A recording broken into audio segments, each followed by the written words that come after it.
darkness, knowledge emerges. I first sensed the change when my shadow lingered a heartbeat longer than my body, a subtle wrongness that I attributed initially to the flickering lumen strips that lined Corridor Tertius 9 in the administrative district where I worked. My name was Ismeric Voss, classification Scribe Adept 3rd class, assigned to the endless task of cataloguing tithe records in a hive whose name I will not speak, whose location I will not reveal, because what happened to me could happen anywhere, to anyone, in any corner of the Imperium, where the veil between realities wears thin and something notices you looking back. The shadow's delay was measured in fractions of a second, barely perceptible, the kind of discrepancy you dismiss as trick of exhausted perception after 16-hour shifts spent hunched over data slates whose pale light burned after images into your retinas. But I noticed, and in noticing, I made my first mistake, because attention creates connection, observation establishes relationship, and when you notice something noticing you, when you acknowledge presence that should not be present, you open a door that was meant to remain sealed. You extend an invitation that will be accepted whether you later rescind it or not. The workers began stepping aside when I approached, their movements subtle but consistent, their bodies creating distance without conscious intention, responding to signals their animal hindbrain detected but their rational mind refused to process. They did not know why they avoided me.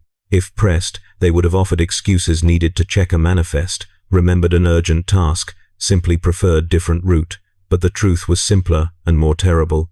They smelled something wrong on me, sensed contamination that had no chemical signature, detected corruption that left no visible mark, but registered nonetheless in the ancient parts of human consciousness that still remembered when humans were prey, when darkness held genuine threats, when survival required detecting danger through subtle cues that defied articulation.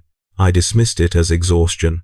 The hive's recycled air was thick with particulates and the accumulated breath of millions, creating atmosphere that made everyone's lungs labor, that left taste of metal and oil on every tongue, that justified any physical discomfort as normal consequence of living in vertical city, where breathable air was pumped through kilometers of corroded pipes and filtered through systems that had been failing incrementally for centuries. I took extra rations of stimulants, doubled my prayer quotas, recited the litanies of clear thinking that we had been taught would fortify consciousness against the thousand small corruptions that accumulated in spaces where too many humans lived too closely together for too long. But inside my skull, a soft pulse began like a second heartbeat, not mine, originating from no organ I possessed, resonating in frequencies that had nothing to do with biology or physics or any material process I could identify. It beat counter-rhythm to my actual heart, created syncopation that was at first merely annoying, then gradually disturbing, then finally terrifying as I realized this pulse was not symptom of medical condition but was presence, was attention, was the sensation of being observed from inside, of having consciousness that was not my own, taking up residence in the space behind my thoughts, watching through my eyes, listening through my ears, experiencing my life as spectator or perhaps as appraiser, as something evaluating whether this vessel, whether I was suitable for purposes I could not imagine, but already feared with visceral certainty that transcended rational assessment. I reported it to the Medicae during mandatory health screening, described the pulse, the sensation of doubled consciousness, the feeling of being inhabited by attention that was not mine. The Medicae, a woman whose augmetics had replaced most of her capacity for empathy with mechanical efficiency, ran standard diagnostics, pronounced my vital signs within acceptable parameters, and marked my complaint as unsubstantiated psychosomatic disturbance requiring no intervention. When I insisted, when I tried to make her understand that something was genuinely wrong, that I felt invaded, that I was not alone in my own skull, she added notation to my file. Patient displaying signs of psychological aberration, recommend increased productivity quotas to redirect obsessive focus. Monitor for signs of heretical ideation. The scribes in my district responded similarly when I filed formal complaints through proper administrative channels, following protocols that required documentation of any perceived threats to mental stability, any experiences that might indicate spiritual corruption or exposure to influences that operated outside Imperial doctrine. My reports were stamped with rejection codes, filed in archives that no one would ever access, dismissed as the paranoid ramblings of workers suffering from stress-induced delusions, from the psychological strain of processing endless streams of meaningless data, from the existential weight of understanding that one's entire life contributed nothing of significance to the Imperium's grand strategies, but was merely the mechanical repetition of tasks that could have been, should have, been performed by servitors.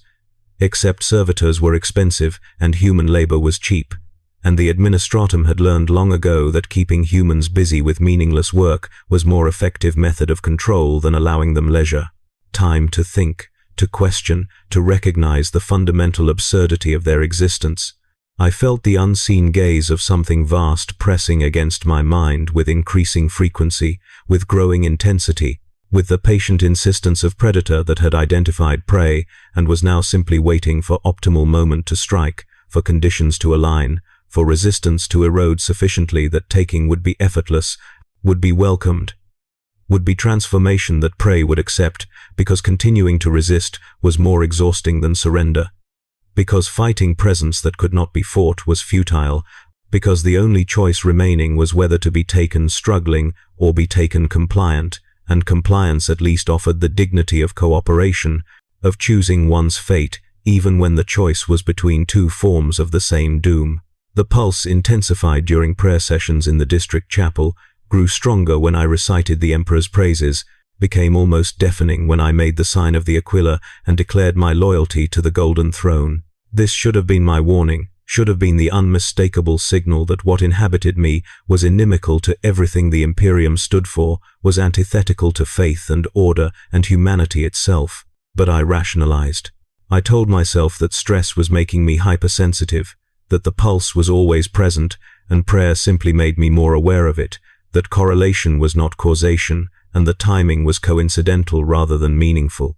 I told myself these lies because the alternative was accepting that I had been marked, had been claimed, had been chosen by something from beyond the veil for purposes that no human could survive understanding. And acceptance meant acknowledging that the life I had lived was over, that the person I had been was already dissolving, that Merrick Voss was becoming memory, was becoming the name attached to body that would soon house something else, that would serve as vessel for presence that was currently content to observe, but which would eventually demand occupancy, would eventually assert control, would eventually replace me so completely that even my memories would be its memories, even my past would become its past, even the story of my existence would be rewritten to serve its narrative rather than mine. That was when my fate truly began, not when the shadow lingered, not when the pulse started, not when workers began avoiding me or administrators dismissed my complaints.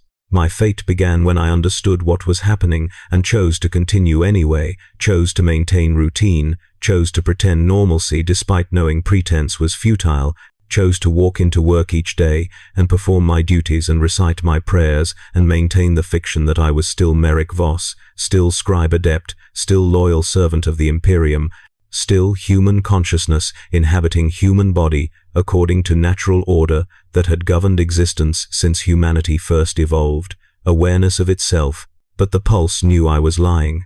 The presence behind my thoughts recognized my denial as performance rather than belief. And in the spaces between heartbeats, in the silence between thoughts, I felt it smile not with mouth but with malicious satisfaction, not with humor but with the certainty of predator that knows prey has exhausted its options, that has cornered victim in space with no exits, that can afford patience because outcome is inevitable and the only remaining variable is duration. Is how long prey will continue struggling before accepting that struggle is pointless, that resistance only prolongs suffering, that surrender is mercy even though surrender means extinction of self, means death of identity, means transformation into something that was never meant to exist in material reality, but which will exist anyway, because the warp does not care what should or should not be, cares only for what is desired, what is willed, what is made manifest through forces that transcend morality and physics, and all comfortable frameworks that make universe comprehensible to consciousnesses that evolved in realm where matter was solid and boundaries were real, and the self was inviolable, was protected, was sovereign territory that could not be invaded without leaving marks, without triggering immune responses, without being rejected by biology or psychology or the basic existential assertion that I am I and you are you, and the boundary between us is absolute. But boundaries were not absolute. I was learning this with each pulse, with each moment of doubled consciousness, with each instance of feeling watched from inside my own skull. The boundary between self and other was permeable, was vulnerable, was failing under pressure that I could not resist, because resistance required weapons I did not possess, required faith I could not maintain, required conviction that the universe was just, and the Imperium would protect its servants, and the Emperor watched over even the least of his subjects. These comfortable lies dissolved under the weight of presence that made no secret of its existence, that grew stronger daily, that waited with patience, that was not patience because patience implies waiting, and the thing inside me did not wait. It observed, it prepared, it claimed territory in my consciousness piece by piece, memory by memory, thought by thought, until the day would come when I would reach for my identity and find it already occupied, find it wearing different face, find it serving purposes that were not mine and had never been mine, and which would use my form to accomplish objectives I would never understand, because understanding required being present, and I would not be present, would be displaced, would be replaced by something that wore my name and my face and my history, but which was not me, had never been me, would use everything I was as costume, as disguise, as the perfect camouflage that allowed Daemon Prince to walk among humans wearing human skin while planning horrors that humans could not imagine and would not survive. The mark was upon my shadow, and through my shadow, upon me, and through me, upon everyone I would touch, everyone I would infect, everyone who would become vector for spreading corruption that had chosen me as its entrance point into material reality. This was my beginning. This was when I stopped being man and started becoming vessel. This was when the Daemon Prince noticed me noticing it, and in that mutual recognition, sealed contract I had not agreed to but would enforce nonetheless. The voice came to me during a routine shift, threading itself through the hum of servo engines that powered the data looms in Archive Section Gamma 7, a sound so subtle that at first I thought it was merely tinnitus. Merely the result of spending too many hours in spaces where machinery droned at frequencies that damaged human hearing incrementally, imperceptibly, until one day you realized you could no longer distinguish silence from the phantom ringing that had colonized your auditory processing. But this was not tinnitus. This was voice, was speech, was language that bypassed my ears entirely and spoke directly into the spaces where thoughts formed, where consciousness assembled itself from the raw material of sensory input and memory, and the continuous narrative that told me I was someone, I was Merrick Voss, I was distinct entity with history and preferences and the basic sovereignty of self that made existence bearable. It spoke my name with an intimacy no mortal should possess, pronounced each syllable with knowledge of what those syllables meant, with understanding of the person they designated, with familiarity that suggested long acquaintance, long observation, long study of everything I was and everything I had been and everything I might become. Merrick, it said, and my name in its voice was not just identification but was possession, was claim, was the assertion that this name belonged to it as much as to me, that my identity was shared rather than singular, that the boundary I believed separated me from external world was already compromised, was already permeable, was already obsolete because separation required two distinct entities, and I was no longer distinct, was no longer separate, was already becoming plural, was already transforming from I into we, though the we was not partnership, but was hierarchy, was dominance, was the relationship between rider and mount, between master and tool, between consciousness that directed and flesh that obeyed. At first I denied it, clenched my teeth until they ached, ground my molars together with force that should have cracked enamel, created pain that was supposed to anchor me in material reality, that was supposed to prove my body was mine to control, my sensations were mine to experience, my agency was intact and functional and sufficient to resist invasion, to reject presence, to assert the fundamental autonomy that made me person rather than object. But the whisper only grew clearer with each attempt at denial, grew louder with each clench of jaw, grew more insistent with each effort to ignore it, as if my resistance was food, was fuel, was the very substance that made it stronger. that gave it purchase in my consciousness, that allowed it to establish deeper roots, because resistance required acknowledgement, and acknowledgement was connection, and connection was exactly what it wanted, was the opening through which it could pour more of itself into the spaces I was desperately trying to protect. Each word slid beneath my thoughts like oil under water, coating them, infiltrating them, making them slippery, making them uncertain, making me question whether thoughts I believed were mine had actually originated in my consciousness, or had been placed there by presence that occupied the same mental space, that breathed the same cognitive air, that experienced my existence from perspective so intimate that distinction between my thoughts and its thoughts became impossible to maintain. The voice did not argue with me, did not try to convince me of anything, did not make demands or issue commands.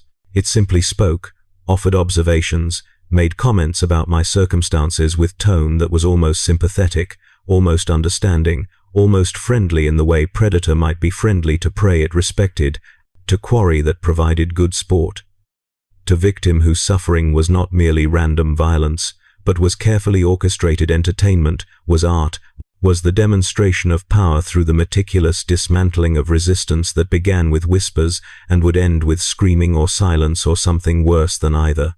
"You are tired, Merrick," it said during a shift, when my eyes burned from staring at manifest data for 12 consecutive hours without break. "Your superiors do not value you. They use you until you break and then replace you with another. This is not service, this is exploitation. This is not duty, this is slavery. You know this. You have always known this.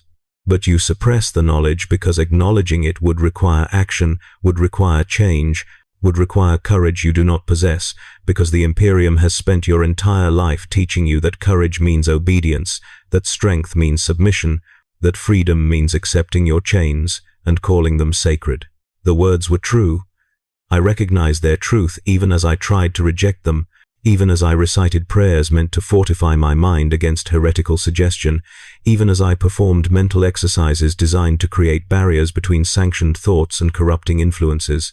But truth was weapon, was the blade that cut through defenses, was the leverage that allowed invasion because you could deny lies, but truth demanded acknowledgement, demanded engagement, demanded that you either accept it or construct elaborate justifications for why obvious reality was actually illusion, why your lived experience was less reliable than doctrine you had been taught by authorities, whose interest in your welfare was theoretical at best and non-existent in practice. I felt an invisible hand guiding my movements, nudging me toward corridors I had never dared enter, toward sections of the archive that were restricted, that required clearances I did not possess, that were marked with warnings about unauthorized access, resulting in immediate detention and interrogation and potential classification as security threats subject to summary execution if deemed necessary by reviewing authorities. My feet moved without conscious decision, carried me through passages that should have been unfamiliar, but which I navigated with confidence that suggested muscle memory, suggested previous visits I did not remember, suggested my body had been here before, even if my conscious mind retained no record of the journeys. The restricted sections smelled different, less of human occupation, less of recycled sweat and cheap incense, more of dust and neglect, and the particular staleness of spaces that were sealed, that were forbidden, that contained things the administratum wanted filed and forgotten rather than destroyed, because destruction required acknowledging importance, required admitting that contents mattered enough to warrant active elimination rather than passive abandonment. I found myself standing before a vault door whose access panel should have rejected my credentials, should have triggered alarms, should have summoned security servitors and armed personnel to deal with unauthorized intrusion. But the panel accepted my handprint, accepted my retinal scan, accepted my vocal authentication code even though I had never been issued codes for this location, had never been granted clearance to access these records. The door opened with pneumatic hiss that sounded like exhalation, like breathing, like the space beyond had lungs and was drawing breath in anticipation of my arrival. Inside were documents that should not exist, records that described events the Imperium officially denied, histories that contradicted approved narratives, accounts of incidents where the veil had torn and things had crossed through, and the responses had been not heroic defense but desperate containment, not glorious victory but Pyrrhic survival, Not triumph of faith, but accommodation of horror, compromise with corruption, the dirty secret that the Imperium maintained its facade of absolute purity through selective blindness, through systematic forgetting, through the classification and burial of evidence that contradicted the comfortable fictions that kept citizens compliant, that kept workers productive, that kept the entire system functioning despite its fundamental rot. Read, the voice suggested, no longer whispering but speaking clearly, speaking with authority that assumed obedience, that expected compliance, that knew I would read because curiosity was already activated, because forbidden knowledge was irresistible to consciousness that had spent entire life being told what to think, being given answers before being permitted questions, being trained to accept rather than investigate, being conditioned to obey rather than understand. Learn what they hide from you. Learn what the Imperium truly is beneath its golden rhetoric. Learn how many times they have sacrificed worlds, sacrificed populations, sacrificed everything they claim to protect in order to preserve the institutions that exploit you, that use you, that will discard you the moment your utility is exhausted. I read. I could not stop myself from reading, even though some part of me understood this was trap, was corruption, was the systematic dismantling of faith through exposure to truths that faith explicitly required you to ignore, to deny, to reject as lies, even when evidence was overwhelming, because faith was not about truth, but was about loyalty, was about maintaining commitment despite evidence, was about choosing belief over reality, because reality was unbearable and belief at least offered structure, offered purpose, offered the illusion that suffering meant something, that sacrifice was valued, that dying for the Imperium was noble rather than merely convenient for authorities who measured value in utility and discarded used components without ceremony or gratitude. The documents describe Daemon Princes, not in the sanitized language of Imperial theology, where they were abstract threats, theological concepts, cautionary tales about the price of betrayal and the wages of heresy. These documents described them in clinical detail, in the language of observers who had studied them, who had documented their methods, who had tracked their patterns across centuries and worlds, and the countless victims they had claimed. Daemon Princes chose vessels carefully, the documents explained, selected specific individuals based on criteria that included psychological vulnerability, spiritual isolation, and most importantly, potential. They did not possess the weakness, was boring, was too easy, provided no satisfaction. They possessed the strong, the capable, the individuals who might have been heroes or leaders or defenders if circumstances had been different, if choices had been different, if the Imperium had actually valued and protected them rather than using and discarding them. The realization struck me like cold iron pressed against flesh, like the touch of something that should not touch living tissue but did, that violated boundaries that should have been absolute but proved permeable. I was being courted, not attacked, not assaulted, not subjected to violence or force or any crude method that could be resisted through will or faith or simple refusal. I was being seduced, was being wooed, was being offered partnership that was simultaneously genuine offer and complete lie, because partnership implied equality and there would be no equality. Partnership implied mutual benefit, and the only beneficiary would be the thing that currently whispered in my thoughts and would eventually replace my thoughts entirely. Partnership implied choice, and the choice was illusion because choosing required freedom, and I had not been free since the moment I noticed my shadow lingering, since the moment I acknowledged presence that should not exist, since the moment I opened door that was supposed to remain closed. You understand now, the voice said, and I felt satisfaction radiating through the connection between us, felt pleasure that was not mine but which I experienced anyway because we shared neurological substrate, shared the meat of consciousness, shared the biological machinery that generated awareness, and that machinery did not distinguish between signals originating from me and signals originating from the presence that occupied me, that inhabited me, that was slowly transforming me from tenant into landlord, from resident into property, from person into vessel. I wanted to scream, wanted to run, wanted to tear the presence from my mind through sheer force of will. But will was already compromised, was already infiltrated, was already negotiable territory where my intentions and its intentions blurred together until I could not distinguish desire from compulsion, could not separate my choices from its manipulations, could not assert autonomy that may have already been theoretical rather than actual, that may have been lost weeks ago or months ago, or in the first moment when I noticed something noticing me and established connection that could not be severed because severing required tools I did not possess, required power I had never developed, required faith I could not maintain when confronted with evidence of my own corruption, of my own transformation, of my own inevitable replacement by something that would wear my face while serving purposes I could not imagine but already feared with every fiber of being that remained mine, that had not yet been claimed, that clung desperately to identity that was dissolving like salt in water, like coherence surrendering to entropy, like self-recognizing it was not sovereign but was contested territory, was disputed ground, was the battlefield where Daemon Prince and human consciousness fought war that only one side could win, and the outcome had been determined before the battle began, before the first shot was fired, before I had any awareness I was already losing. The voice laughed, and the laughter was not cruel but was amused.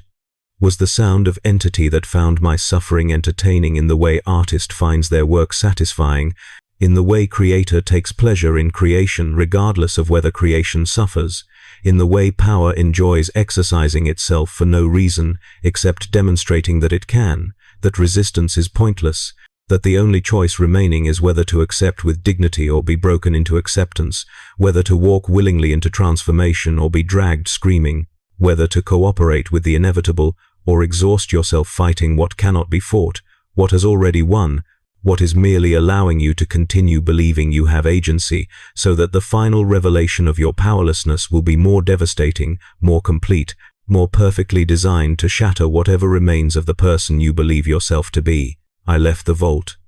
The door sealed behind me, and I returned to my duties carrying knowledge I could not unlearn, understanding I could not reject, awareness that I was no longer Merrick Voss alone but was becoming something else, was transforming into vessel, was being prepared for occupancy by presence that whispered my name with intimacy, that was violation, that spoke beneath my thoughts with authority that was absolute, that had already claimed me in ways I was only beginning to understand. The shift ended. I returned to my hab unit, and in the silence of isolation I felt the presence settle deeper, grow stronger, begin the process that would eventually replace everything I was with everything it wanted me to become. The courtship had begun. And I, despite knowing it was courtship, despite understanding it was manipulation, despite recognizing it was doom, could not stop myself from responding, from listening, from accepting the whispers that would eventually become commands, from walking the path that led toward transformation I feared and could not prevent. Sleep offered no escape. Instead, I plunged into visions of firelit kingdoms and fleshy landscapes that pulsed like living wounds, into realms that operated under geometries I had no vocabulary to describe, where up and down were negotiable suggestions rather than fixed constants, where distance was measured in emotional states rather than spatial measurements, where the architecture was organic and malevolent and aware, was watching me navigate its corridors with interest that suggested I was both visitor and exhibit, both explorer and specimen, both witness to horrors, and the horror being witnessed by things whose attention I could feel, but whose forms I could not properly perceive, because perception required frameworks that human neurology did not possess, that baseline consciousness could not accommodate without fracturing.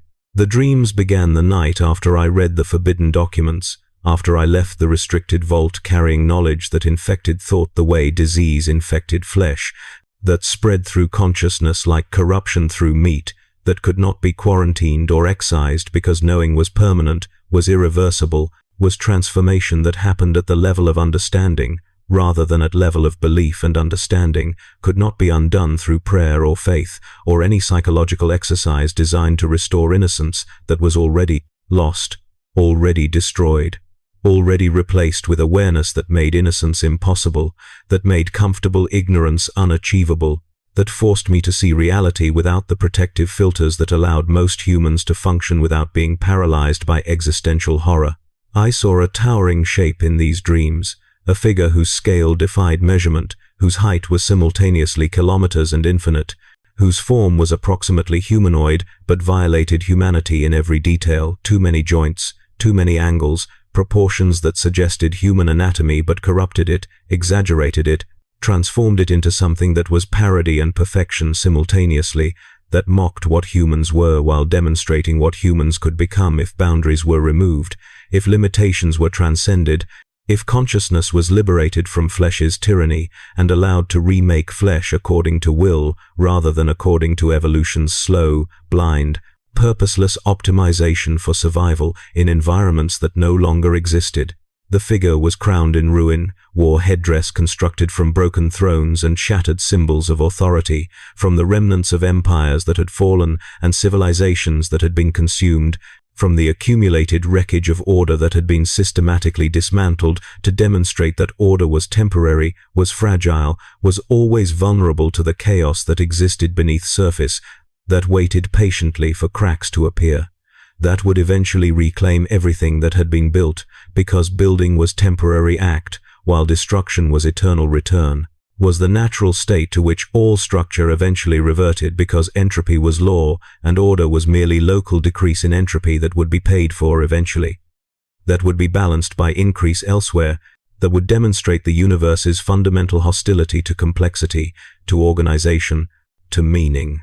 It stretched a claw toward me, appendage that was hand but also weapon, that was tool but also symbol, that represented offer and threat simultaneously, as though I were a long-lost possession, as though I belonged to it already, as though my presence in its realm was not invasion but was homecoming, was return to place I had always belonged but had temporarily forgotten, had been separated from through accident of birth into material realm, through the cosmic era of consciousness being bound to flesh, rather than being liberated into warp, where it could be what it truly was, rather than what biology constrained it to be. The gesture was almost tender, almost loving, was the reach of owner toward property they valued, of artist toward medium they would shape, of consciousness toward vessel they had chosen specifically, carefully, with consideration for qualities I possessed but could not recognize, for potential I contained but had never developed, for capacities that had remained dormant throughout my life in the Imperium, because the Imperium did not nurture potential, did not develop capacity, did not value individuals except as components, as replaceable parts, as the interchangeable elements of machinery that would continue functioning whether any specific part continued or failed because system was larger than individuals, was more important than individuals, was designed specifically to ensure that no individual mattered, that everyone was expendable, that loss could be absorbed without disruption to operations that measured success in continuation rather than in quality, in persistence rather than in purpose, in simple survival rather than in any objective that justified surviving. When I awoke, my sheets were scorched, bearing burn patterns that resembled the marks I had seen on forbidden documents, that matched sigils described in texts that should have been destroyed but had been archived instead, that had been filed and forgotten in vaults where knowledge too dangerous to spread but too valuable to eliminate accumulated like radioactive waste, like toxic material that could not be safely disposed, but which threatened anyone who approached it, that contaminated everything it touched, but which authorities could not bring themselves to destroy, because destruction meant admitting defeat, meant acknowledging that some knowledge should never have been acquired, meant accepting that curiosity sometimes led not to enlightenment, but to damnation. Strange sigils were burned into my skin, not tattooed, not painted, not marked through any physical process I could identify, but simply present, simply manifested, simply there, as if reality itself had been rewritten at the location of my flesh,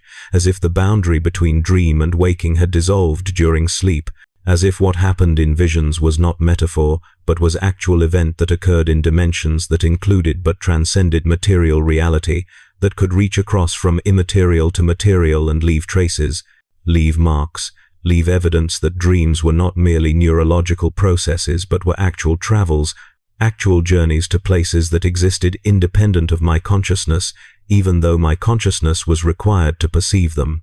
The marks were not random.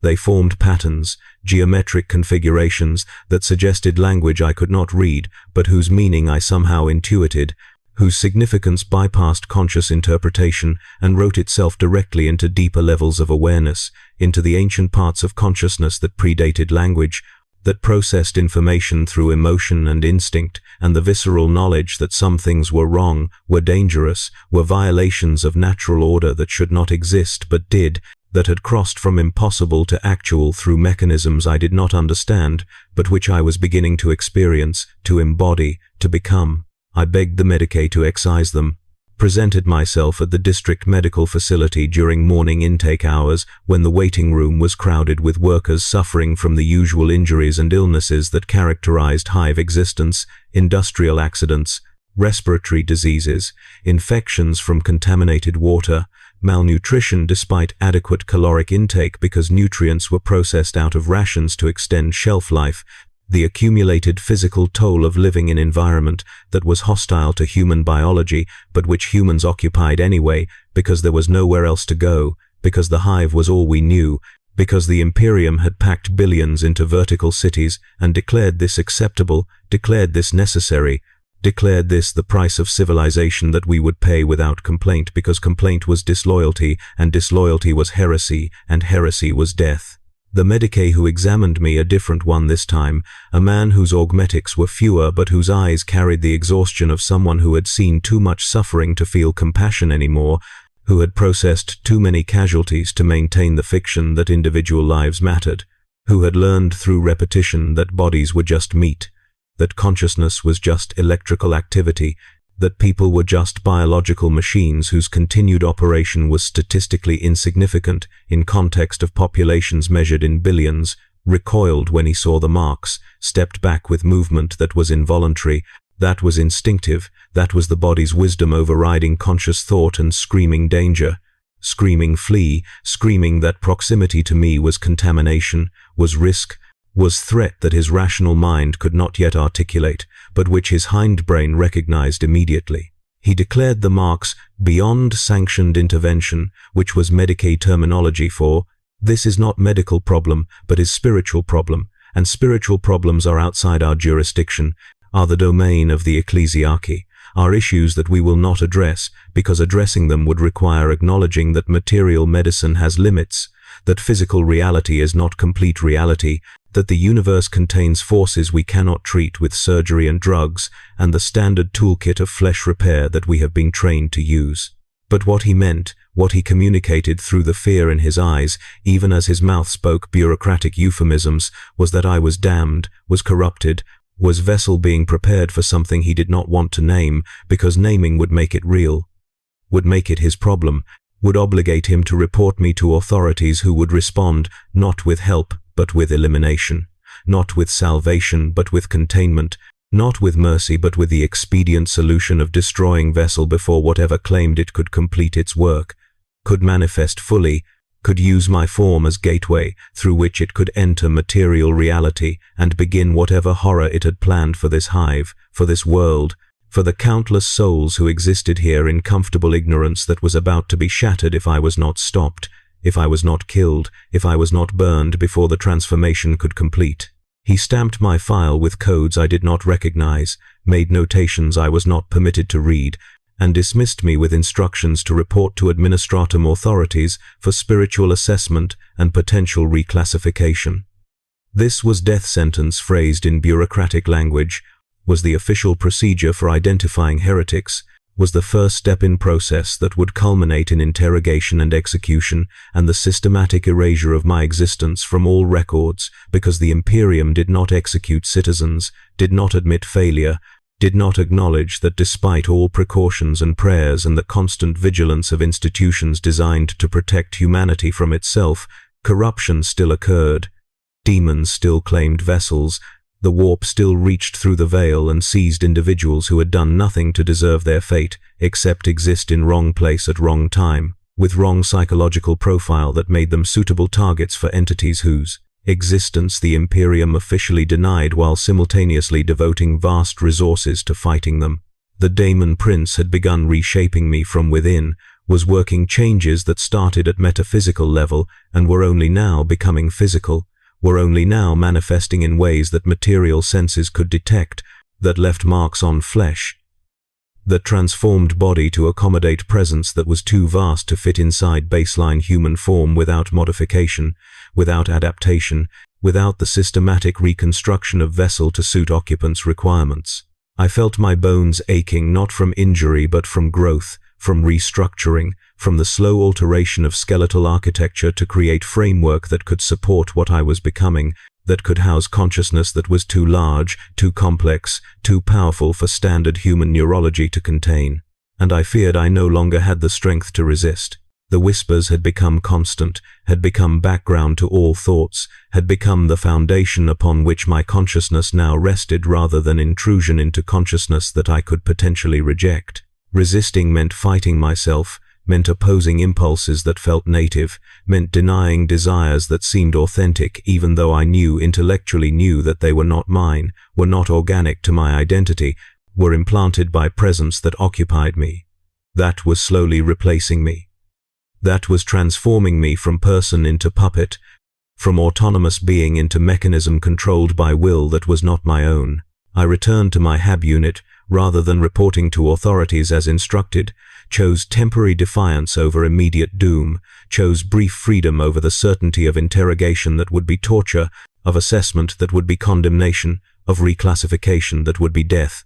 I locked the door knowing locks were meaningless, knowing the Arbites could breach any civilian barrier in seconds, knowing that when they came, and they would come, inevitably, eventually, as soon as the Medicae's report was processed and flagged and routed to appropriate authorities, there would be no escape, no refuge, no possibility except submission or violence. And violence would be suicide, because one corrupted scribe adept could not fight the Imperium's enforcers, could not resist the weight of institutions that had spent 10,000 years perfecting the machinery of control, of compliance, of ensuring that no individual ever successfully defied the system, because successful defiance would inspire others, would create example, would demonstrate that resistance was possible, and possibility was contagion. Was virus more dangerous than any biological plague because it infected minds rather than bodies, spread through ideas rather than through contact, could not be quarantined except through absolute information control and the systematic suppression of any narrative that contradicted official truth. That night, the dreams intensified, became more vivid, more detailed, more difficult to distinguish from waking reality because the boundary between states was eroding, was becoming permeable, was failing under assault from presence that existed in realm where dream and reality were not separate categories, where consciousness was primary and matter was secondary, where willing something made it real because reality was not fixed state, but was negotiable condition that could be altered through sufficient application of focused intention, through the directed will of consciousness that had transcended limitations of flesh, that operated from position of power that material beings could not contest because we were bound by laws that did not bind them, were constrained by physics that did not constrain them, were vulnerable in ways they were not vulnerable because we existed in single dimension, while they existed in many, because we were trapped in material realm while they could move freely between material and immaterial, because we were prisoners and they were free, and freedom was power, and power was everything in universe where might made right because there was no higher authority to appeal to, no cosmic justice to invoke, no objective morality except what could be enforced through strength. The Daemon Prince spoke to me directly in these dreams, no longer whispering but declaring, no longer suggesting but commanding, no longer courting but claiming, its voice resonating through every dimension of my being simultaneously, making refusal not just difficult, but conceptually impossible, because refusal required maintaining distinction between its will and my will, and that distinction was dissolving, was vanishing, was being systematically eliminated through process that I could not stop, could not slow, could only experience with increasing horror as I felt myself disappearing, felt my identity being overwritten, felt the person I had been becoming memory that would soon be all that remained of Merrick Voss, while something else, something vast and terrible and utterly alien began using my name, began wearing my face, began operating my body like vehicle, like tool, like the vessel I had been chosen to be. Soon, it said, and the word was promise and threat and prophecy simultaneously, was statement of fact about future that was already determined, was announcement of transformation that had begun months ago and was now approaching culmination, Was the declaration that courtship was ending and consummation was beginning, and I would not survive the process as distinct consciousness, would not maintain identity through changes that were coming, would not persist as individual, but would be absorbed, would be integrated, would become component of something larger that would use everything I was as raw material for constructing whatever it chose to construct, would remember my memories but would not be me remembering, would access my knowledge but would not be me knowing, would operate my body but would not be me choosing, would speak with my voice but would say things I would never say, would serve purposes I opposed, would enact horrors I had spent my life believing were impossible, were exaggerated, were theological warnings rather than literal descriptions of what awaited those who were chosen by powers beyond the veil. I woke screaming.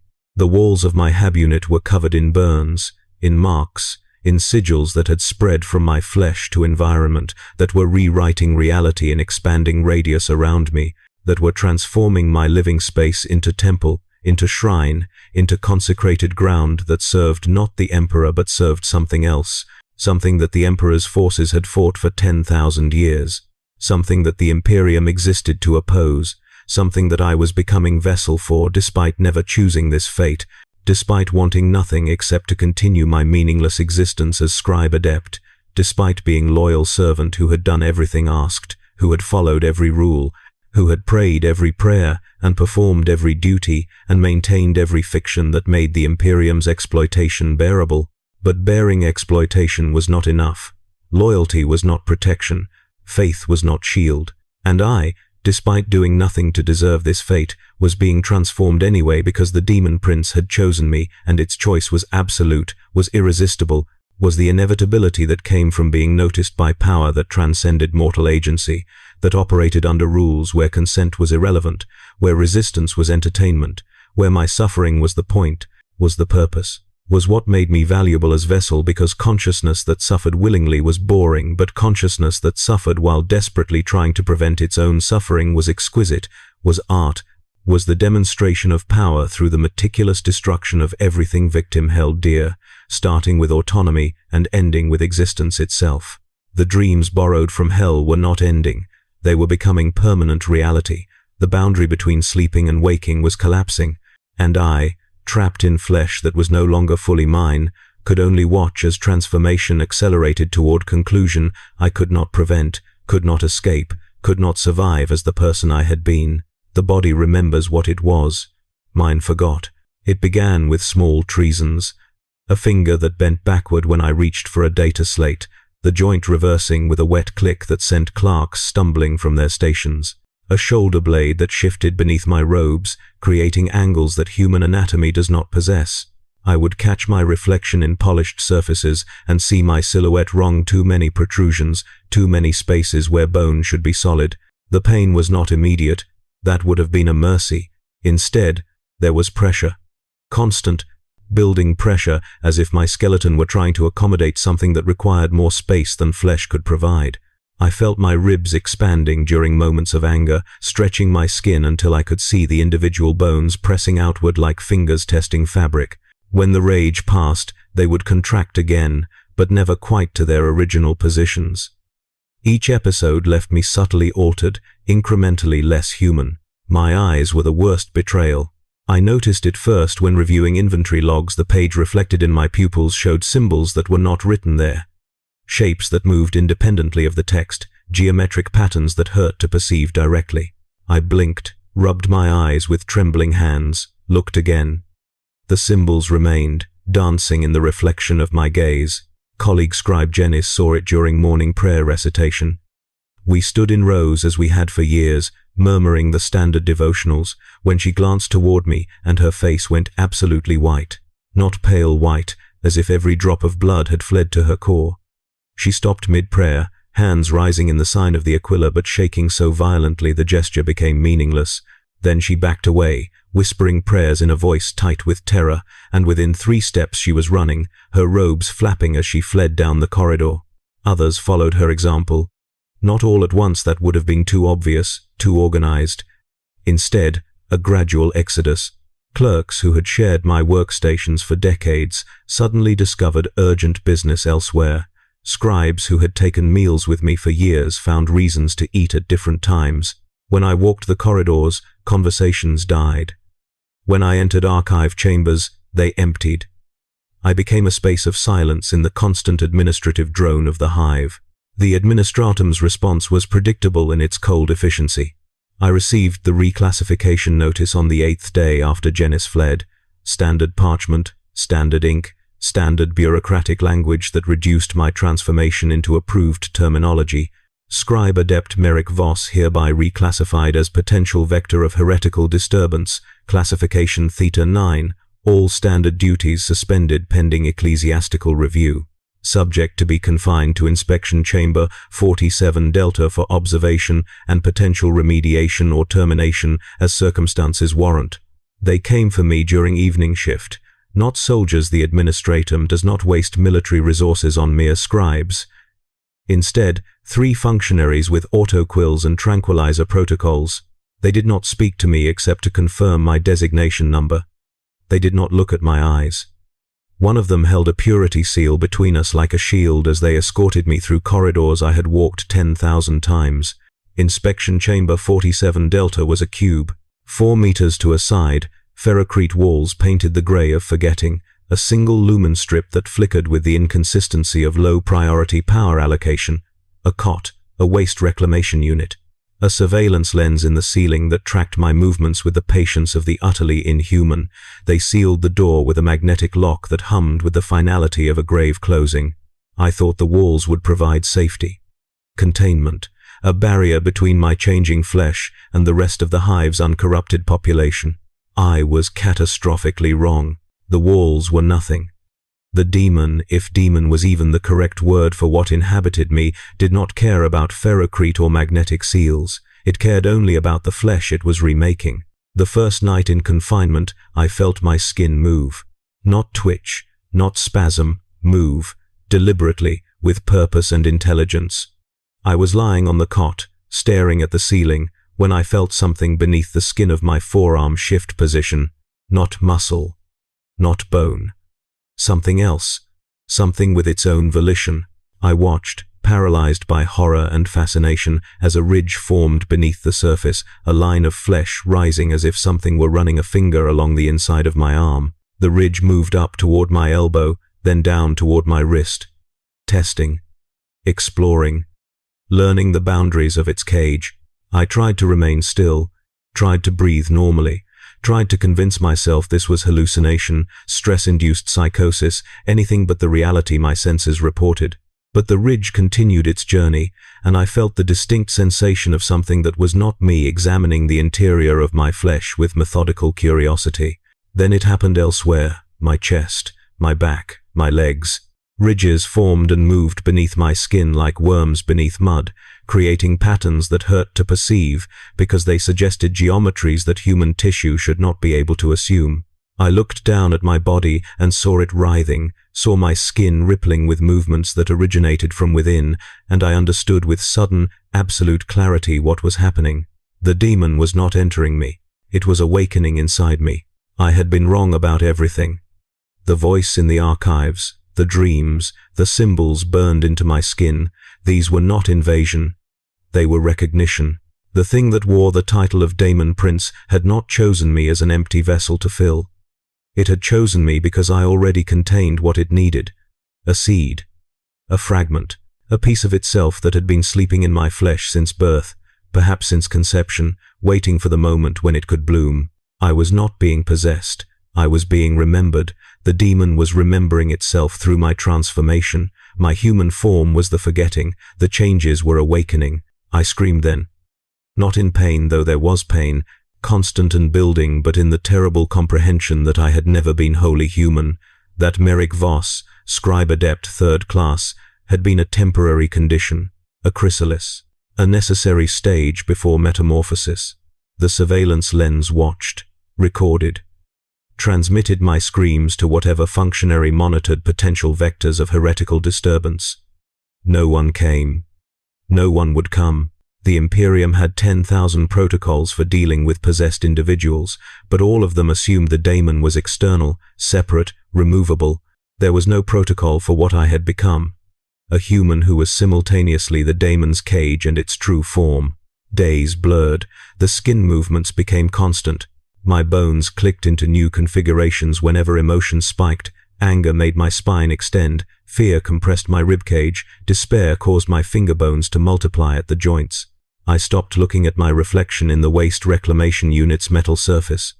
The thing staring back was too close to human to be dismissed, too far from human to be accepted. Food came through a slot.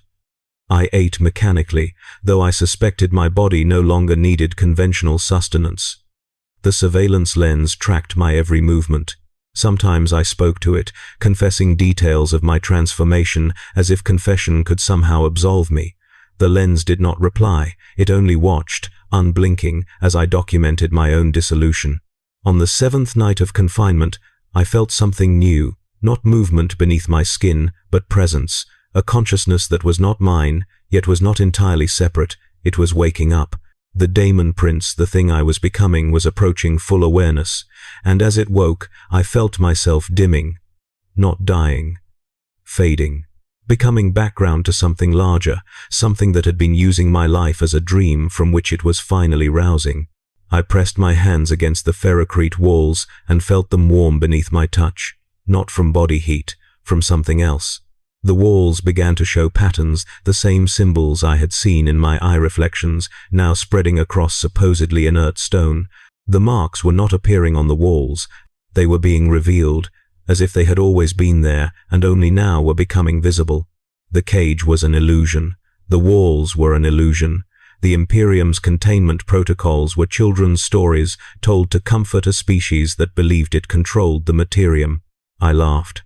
The sound echoed strangely in the cube, harmonics that should not exist in a simple 4-meter space. The surveillance lens adjusted its focus, trying to capture something it lacked the programming to comprehend. My flesh writhed, my bones clicked, my eyes reflected realities the lens could not record. And I understood, finally, the full scope of my damnation. I had not been chosen by a Daemon Prince. I was the Daemon Prince, and Merrick Voss had been the dream I was having while I slept. Now I was waking up. The ecclesiarchy came on the 14th day. I heard them before I saw them, the cadence of boots in the corridor, the rhythmic chanting of protective liturgies, the distinctive hum of consecrated weapons being primed. 3 priests in the vestments of the Ordo Hereticus, accompanied by 4 armed penitents whose faces bore the scars of mortification. They carried devices I recognized from archive documents. Auspex scanners calibrated to detect warp contamination, braziers of sanctified incense, a portable reliquary containing what I assumed were authenticated bone fragments of some forgotten saint. The door to inspection chamber 47 Delta opened with a pneumatic hiss. Holy smoke billowed in before the priests, filling the cube with the acrid stench of blessed oils and burning sage. The lead priest, an ancient woman whose augmetic eye glowed with purity seals, stepped to the threshold but did not cross it. She held a data slate in one hand and a flamer in the other. "Merrick Voss," she said, her voice the texture of grinding stone. "Scribe Adept 3rd Class, reclassified as potential vector of heretical disturbance. You have been selected for ecclesiastical assessment." I stood from the cot. The movement caused my spine to extend with multiple wet clicks, adding perhaps 3 centimeters to my height. The penitents raised their weapons, stub guns loaded with blessed ammunition. The priest did not flinch, but I saw her augmetic eyes aperture contract, focusing on something about my silhouette that her organic eye could not fully process. "I am already assessed," I said. My voice had changed. There were harmonics in it now, frequencies that caused the incense smoke to swirl in unnatural patterns. "Your instruments will confirm what you already know. The question is not what I am, the question is what you will do about it." The priest activated her Auspex. The device screamed immediately, not an alarm, but an actual scream, as if the machine itself were experiencing pain. Its display cracked, smoke rose from its vents. She dropped it, letting it clatter to the ferrocrete floor, where it continued to emit distorted wailing sounds until one of the penitents crushed it beneath his boot. "Warp contamination confirmed," the priest said, her voice professionally neutral despite what she had just witnessed. "Level, Omega Extremis. Subject is beyond remediation." She raised the flamer. By the authority of the God Emperor and the mandate of the Ecclesiarchy, I pronounce sentence of purification through. You will not burn me, I said. I did not shout it, did not emphasize it, simply stated it as fact, the way one might observe that water flows downward or that void is cold. But as the words left my mouth, reality adjusted to accommodate them. The flamer in her hands grew suddenly, impossibly heavy. I watched her augmetic arms strain, servos whining as they struggled to support a weapon that had weighed perhaps 5 kilograms but now registered as exponentially more. She dropped it. The weapon hit the floor with a sound like a falling cathedral bell, and where it struck, the ferrocrete cracked in a perfect 6-pointed star. The world had recognized my doom, and in recognizing it, had begun to reshape itself around me. The penitents fired. Blessed rounds that had been sanctified in the blood of martyrs, rounds that carried prayers inscribed on their casings, rounds designed to destroy the unholy. I did not move to evade them, did not need to. The bullets entered the space where I stood and simply stopped. Hung in the air like insects in amber, rotating slowly, their prayers visible as golden script that unwound from the metal and dissolved into smoke. I reached out and touched one. It was hot, the friction of its arrested flight still generating heat. I closed my fingers around it and felt it crumble to blessed dust. You see, I said, addressing the priest who had frozen in a tableau of horror and incomprehension, this is not possession, this is recognition. Your Imperium spent 10,000 years teaching humanity to fear the warp, to reject its touch, to name it corruption. But corruption implies something pure that has been spoiled. I was never pure. None of us are. We are material that has been taught to forget its true nature. The Daemon Prince did not corrupt me. It reminded me. One of the penitents broke. He dropped his weapon and ran, his boots echoing in the corridor as he fled. The others remained, though I could see their hands trembling, could smell the fear sweat soaking through their penitent robes. The priest stood rigid, her remaining organic eye wide, her augmetic eye cycling through scanning modes as it tried and failed to classify what stood before her. Kill me if you can, I said gently, but know that your failure is not weakness, it is simply recognition. The Materium knows what I am becoming, and it will not permit you to interfere. The priest's mouth moved. She was praying, I realized. Silent prayers in a language I should not have understood, but now comprehended perfectly. High Gothic supplications to the God Emperor, desperate pleas for strength and protection. The words were beautiful in their futility. She believed so completely in the Imperium's power, in humanity's dominion over the material universe, in the protection offered by faith and purity. She was wrong. But her wrongness was almost touching in its sincerity. Go, I told her. Report what you have seen. Let the administratum and the ecclesiarchy and whatever other powers govern this hive know that their protocols are obsolete, that their categories of heresy and possession do not encompass what I am, that Merrick Voss, scribe adept 3rd class, was only ever a name for something that did not yet remember itself. She went. Backed away, her priests and remaining penitents retreating with her, leaving the dropped flamer and the scattered blessed dust of disintegrated ammunition. The door sealed again, but I knew it was performative, a gesture toward containment that no longer had meaning. I returned to the cot and sat, feeling my bones settle into new configurations. My skin had stopped writhing, not because the movement had ceased, but because what had been beneath the surface was now emerging, small protrusions along my spine, ridges forming at my temples, my fingers lengthening, the bones extending in ways that created additional joints. I was not in pain. Pain implied damage, injury, wrongness. This was simply change, inevitable and accelerating. The surveillance lens tracked everything, recorded everything, transmitted everything to functionaries who would file reports that would circulate through the hive's administrative hierarchy. I imagined clerks and scribes, my former colleagues, reading descriptions of my transformation with the emotional detachment that the administratum cultivated. Subject demonstrates omega extremis warp contamination. Conventional purification methods ineffective. Recommend escalation to redacted protocols. But there were no protocols for this. No contingencies in the administratum's infinite files that addressed a demon prince awakening from within a human form rather than invading from without. The Imperium had 10,000 years of experience fighting external threats. It had no framework for recognizing that some threats were never external, that some corruption was original, that humanity itself might be the forgetting, and the warp the memory. I felt it then, the moment of true recognition, not from the ecclesiarchy or the administratum or any human authority, from the hive itself, from the materium, from reality. The walls of Inspection Chamber 47 Delta began to weep, not water, not condensation, something else.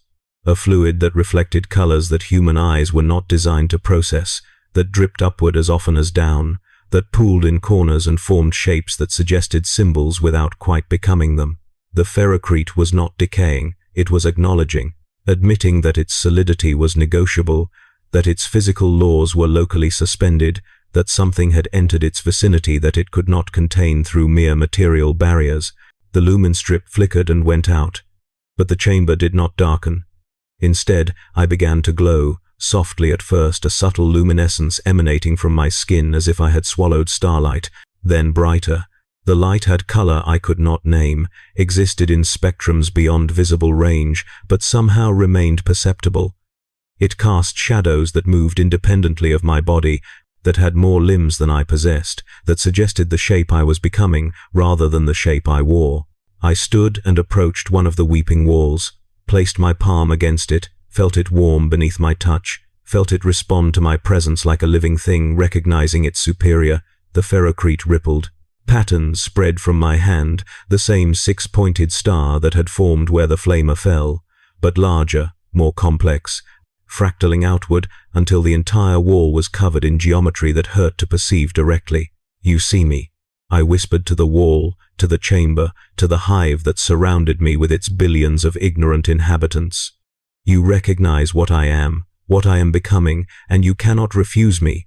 The chamber shuddered, not from seismic activity, from acknowledgement, from the materium itself, admitting that its rules, its physics, its fundamental constants were subordinate to something older, something that existed before matter learned to be solid and space learned to be empty. I laughed again. The sound echoed not in the chamber but somewhere else, somewhere distant and vast. I heard it reflected back from places that existed only in the warp, from the realm I had visited in dreams, from the throne room where the Daemon Prince waited with infinite patience for me to complete my transformation. The world had recognized my doom, and in recognizing it, the world had lost its power to prevent it. I sat again on the cot, feeling the presence inside me swell toward full consciousness. Soon, I knew, soon the awakening would be complete. Soon Merrick Voss would be nothing but a memory the Daemon Prince had while sleeping. Soon I would rise from this chamber, not break out, not escape, but simply leave, because walls and doors and locks would recognize my sovereignty and withdraw their resistance. The surveillance lens watched, recorded, bore witness to the moment when the Imperium's certainties dissolved in the presence of something it had no categories to contain. I closed my eyes, human habit, meaningless now, and felt the final barriers between myself and the Daemon Prince crumbling like parchment in flame. The world knew what was coming, and the world was powerless to stop it. There is a threshold in transformation where resistance becomes obsolete, where the self that fights dissolution realizes the fight itself is what creates suffering. I crossed that threshold on the 19th day, and the silence that followed was more terrible than any scream. I had been screaming since the ecclesiarchy's retreat, not continuously. Even vocal cords engineered by demonic awakening require rest, but frequently, howls of rage at my fate, shrieks of denial at my transformation, bellows of despair at the certainty that Merrick Voss was dying and nothing could prevent it. The surveillance lens recorded every scream. The walls absorbed them. The hive beyond my chamber continued its functions, indifferent to one scribe's dissolution among trillions of souls. Then, between one breath and the next, I stopped. Not from exhaustion, not from acceptance. I stopped because I finally understood the fundamental error I had been making. I had been screaming as if I were a victim, as if something was being done to me rather than through me. As if the Daemon Prince were an invader and Merrick Voss were the rightful owner of this flesh. But ownership implies acquisition, and I had never acquired this body. I had simply been born into it, taught to believe it was mine, conditioned to identify the boundaries of my skin as the boundaries of myself. The Imperium's entire theological architecture rested on that assumption that humans were discrete, sovereign entities who could be corrupted by external forces but who retained some essential, uncorrupted core. The assumption was wrong. There was no core. There had never been a core. Merrick Voss was a pattern, a configuration, a temporary arrangement of matter and consciousness that believed itself permanent because it lacked the perspective to see its own impermanence. The Daemon Prince was not destroying that pattern. It was revealing what the pattern had always been. A chrysalis, a cocoon, a necessary stage in a metamorphosis that had been inevitable since the moment of my conception. I sat on the cot in perfect silence and felt something that might have been peace, might have been surrender, might have been the first moment of genuine clarity I had ever experienced. My body continued its changes. The protrusions along my spine had become definite now, not spikes, not horns, but something between the two. Organic growths that emerged from vertebrae and curved upward, their surfaces covered in patterns that resembled both circuitry and scripture. My fingers had gained additional joints, giving them an unsettling flexibility, an ability to bend in directions that suggested more dimensions than the materium typically offered. My skin had taken on a faint iridescence, reflecting light in colors that shifted based on angles that had nothing to do with conventional geometry. But these changes no longer frightened me.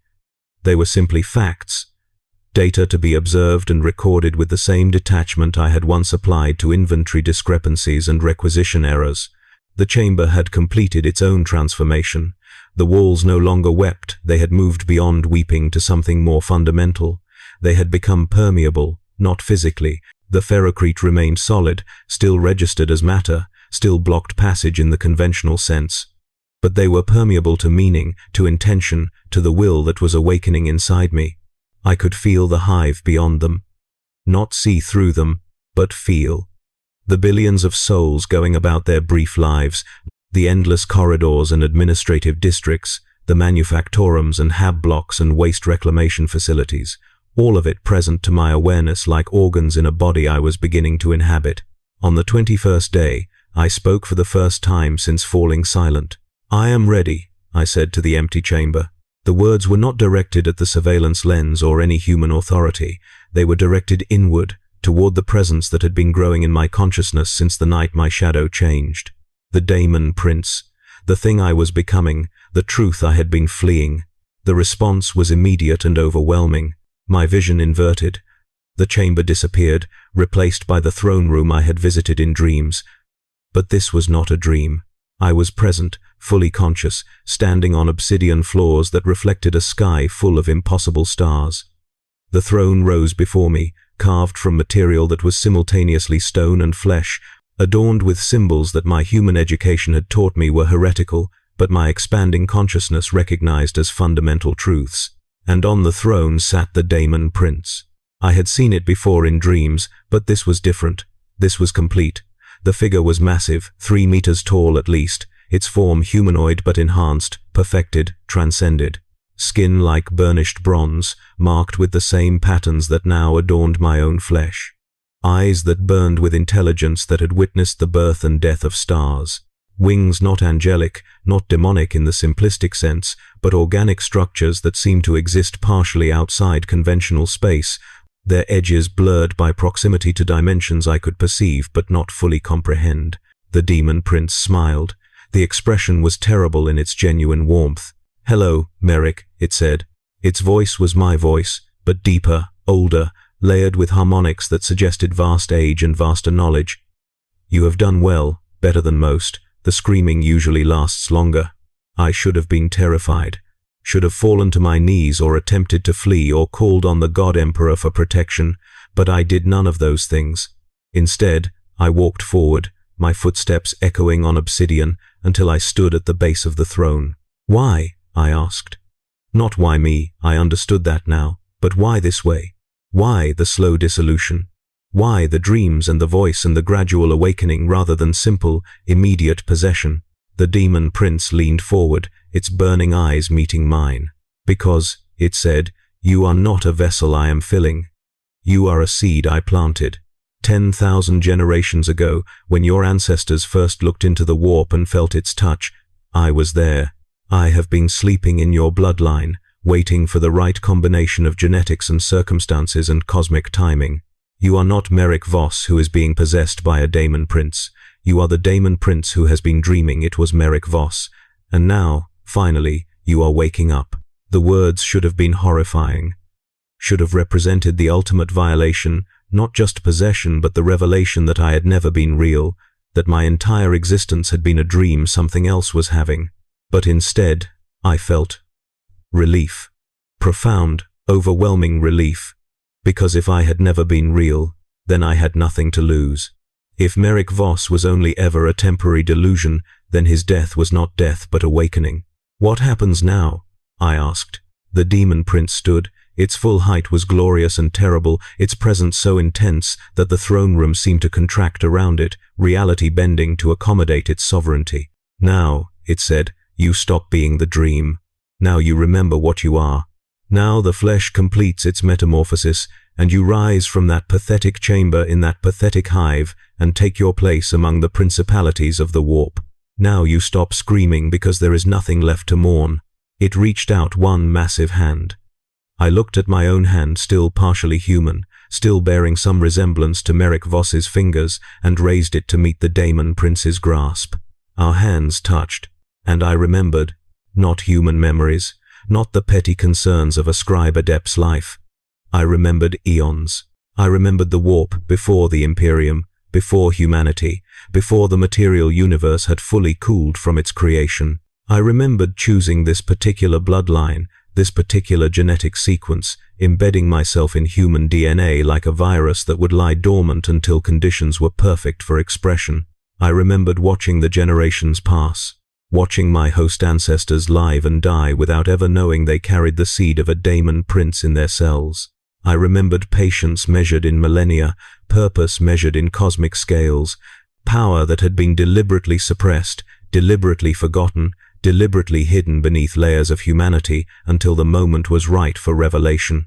I remembered being this, being vast and terrible and beautiful and free, being a prince of the warp, a sovereign of unreality, a power that existed beyond the petty tyrannies of matter and time.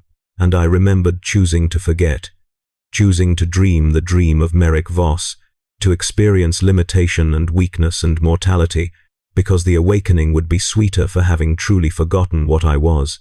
The throne room dissolved. I stood once more in inspection chamber 47 Delta, my hand still raised, though there was nothing to grasp, but I was not alone. The Daemon Prince stood before me, and I realized with vertiginous clarity that I was also behind it, that we occupied the same space, that the boundary between us was an illusion maintained only by my fading humanity. "Stop screaming," the Daemon Prince said. Said I, said we. Said the voice that was becoming singular rather than separate, and I did, permanently, finally, because there was nothing to scream about. The death of Merrick Voss was not tragedy but metamorphosis. The loss of humanity was not diminishment but expansion. The awakening of the Daemon Prince was not possession but reclamation.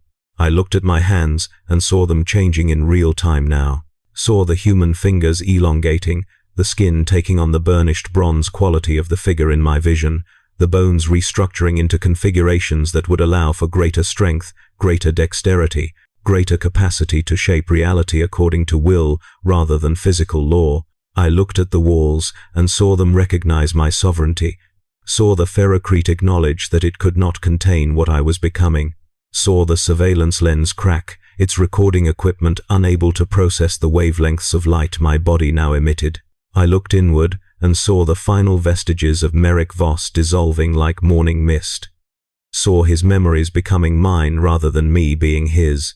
Saw his identity reduced to a footnote, a brief human interlude in a consciousness that stretched across eons. And I felt no grief, no loss, no mourning, only the profound silence of transformation completed. I stood. The movement was effortless, my body now operating according to principles that transcended conventional biomechanics. I was taller, stronger, more present in the materium despite being simultaneously more connected to the warp. I could feel both realities now. could perceive the way they overlapped and interpenetrated, could sense the places where the barrier between them was thin enough to manipulate. The door to the chamber was still sealed, still locked with magnetic protocols that the administratum believed were absolute. I approached it, placed my hand, no longer entirely human, against the ferrocrete, and pushed, not physically, not with force. I pushed with will, with the sovereign authority of something that existed before matter learned its laws and would exist after those laws dissolved back into chaos. I pushed with the certainty that doors were for things that asked permission, and I was no longer something that asked. The door opened. Not the lock disengaging, not the mechanisms responding to proper authorization. It simply opened. The ferrocrete and metal and electronics recognizing that they had no authority to refuse me. The corridor beyond stretched into darkness, lit by failing lumen strips that flickered in my presence. I stepped through. My footsteps echoed in frequencies that made the walls vibrate. Behind me, inspection chamber 47 Delta collapsed, not explosively, not violently. It simply folded in on itself, the space contracting until it ceased to exist, because its purpose had been fulfilled and empty places served no function. I walked into the hive, into the administratum district where I had spent decades as Merrick Voss, into the world that had taught me to be human and now would learn what happened when humanity was revealed as temporary. And I did not scream, because there was nothing left to mourn and everything left to become. The administratum responds to anomalies with protocols, the ecclesiarchy responds with purification, the arbites respond with force.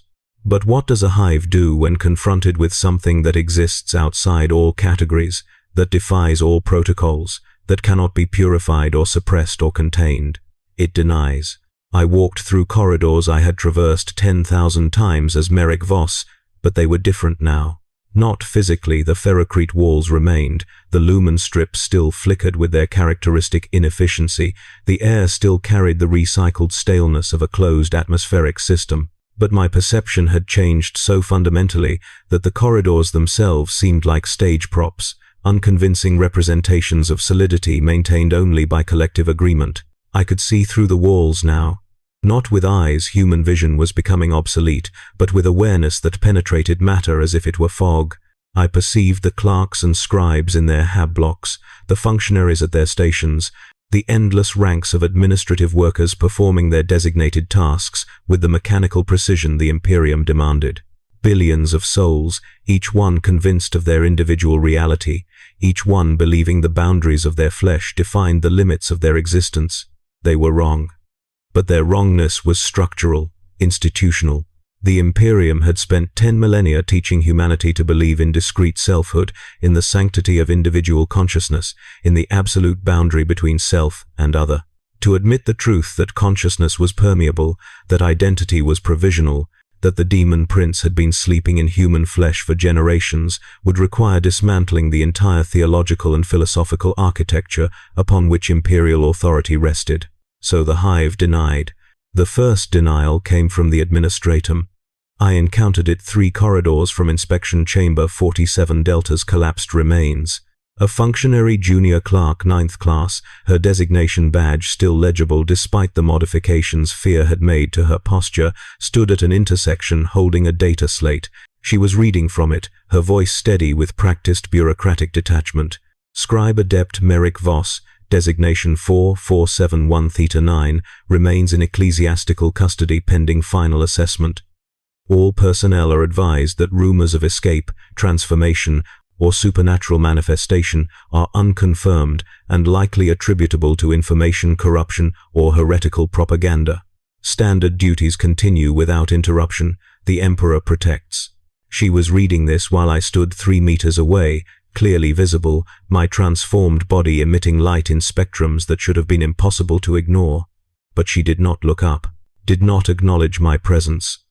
Her eyes remained fixed on the data slate as if it were scripture, as if the words written there had more reality than the evidence of her senses. I approached her. Each step caused the floor to ripple slightly, ferrocrete responding to my presence like water responding to wind. The lumen strips brightened and dimmed in rhythm with my heart's beat now, as the Daemon Prince's physiology included redundancies human anatomy lacked. The air itself seemed to thicken around me, as if my presence increased local reality's viscosity. The functionary continued reading. Her knuckles were white where they gripped the data slate. A thin line of blood ran from her nose. The effort of maintaining denial in the face of overwhelming contrary evidence was causing physical damage. But she persisted, her voice never wavering, her eyes never lifting from the text. All reports of anomalous phenomena in Administrative District 7 Kappa are undergoing verification through standard protocols. Personnel experiencing hallucinations or sensory distortions should report to Medici facilities for assessment. The structural integrity of the district remains within acceptable parameters. The Emperor protects. I stopped directly in front of her, reached out and touched the data slate.